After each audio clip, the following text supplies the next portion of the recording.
নমস্কার বন্ধুরা, আমার ছাদ বাগানে সবাইকে স্বাগত। আজ আমি কি দেখাতে চলেছি আমার থাম্বনেল এবং টাইটেল দেখে আপনারা বুঝতে পেরেছেন।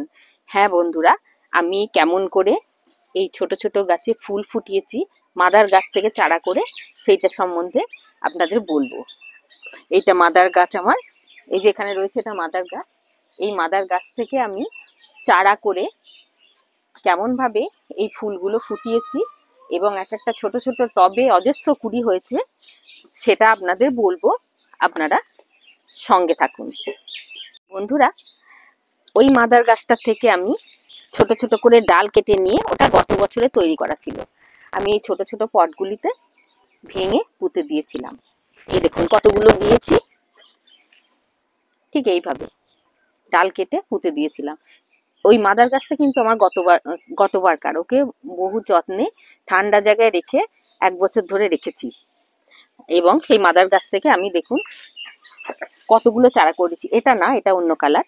এইগুলো আমার সব ওই মাদার গাছের চারা। এক একটা গাছে কত কুড়ি এসছে, ক্যামেরাটা একটু কাছে আনলে বোঝা যাবে। এই দেখুন অজস্র কুড়ি এসছে। এই কুড়ি আসার রহস্যটা বলি আমি। প্রথমে কিন্তু মেন কুড়িটা আসে, সেটা যদি আমি নিতে পারি বহু ফুল হয়, কিন্তু আমি কি করি সেই মেন কুড়িটাকে কেটে দিই। এইভাবে কুড়িটা আমি কেটে দিই ঝাগড়া করার জন্য। তারপর এই কুড়ি কাটার পর এখান থেকে 3-4টে শাখা আবার বের হয়। এই যে এটা দিচ্ছি কুড়ি যেমন কেটে 3-4টে শাখা বের হয় এবং গাছ হয়ে ওঠে ঝাঁকড়া, এবং প্রতিটা শাখায় ফুলে ফুলে ভরে যায়। এইটুকুটুকু টবে আমার প্রায় 30-40টা করে ফুল হবে, ঠিক এইটা যেমন করেছি আমি। দেখুন কতটুকু গাছ, 30 থেকে 40টা আমার কুঁড়ি রয়েছে। এইভাবে পিঞ্চিং করে করে আমি করেছি। এবার এদের এত ফুল আনতে আমি কি করি। সাধারণ গার্ডেনের মাটি আমি নিয়েছি, তার সঙ্গে সামান্য বালি নিয়েছি, গার্ডেনের মাটিটাই বেশি। তার সঙ্গে 1 বছরের পচা গোবর সার নিয়েছি, আর একটু ট্রাইকোমা ভিরিডি যাতে রোগ পোকার আক্রমণ না হয়, আর নিয়েছিলাম একটু নিমখোলের গুঁড়ো দিয়ে মাটি মিশ্রিত করে আমি টবগুলোতে পূরণ করেছিলাম। তারপর গাছগুলি আমার মানে ছোট ছোট পট থেকে যখন এই অবস্থায় আসে, তখন আমি এই 6 ইঞ্চি টবে সেগুলোকে প্রতিস্থাপন করি। তারপর ওইভাবে কুড়ি কাটতে থাকি। যেই প্রথম ফার্স্ট কুড়িটা আসে, আমি কুড়িটাকে পিঞ্চিং করে দিই। পিঞ্চিং করে দেওয়ার পর তারপর আবার সেখান থেকে শাখা পোশাক বেরিয়ে আবার কুড়ি আসতে ধরে, কারণ তো এখন শীতকাল। শীতকালে তো গাঁদা ফুলের শীতকাল, তো ফুলের রাজা গাঁদা ফুল, কুড়ি তো হবেই। কুড়ি ছাড়তে থাকি। প্রথমে ফুলের লোভটা আমি ছেড়ে দিই, ফুলের লোভ করি না। যখন ঝাঁকড়া হয় ঠিক এইটির মতন, এবার আমি ফুল নেব, আর পিঞ্চিং করব না। এইটা যেমন ফুল হচ্ছে, আমার এই ফুল পুজোতেও লাগে, এবং আমার ছাদের শোভাবর্ধনকারী গাছ গাঁদা সুন্দর লাগে। অন্যান্য ফুলের মধ্যে গাঁদা ফুল থাকলে খুব ভালো লাগে। আর একটা সার যেটা আমি দিই, দেখাই আপনাদের। এই জাগটার মধ্যে আমি এই সারটা আমি প্রতিটা ভিডিওতেই দেখিয়ে থাকি, জৈব উপায়ে আমি তৈরি করি।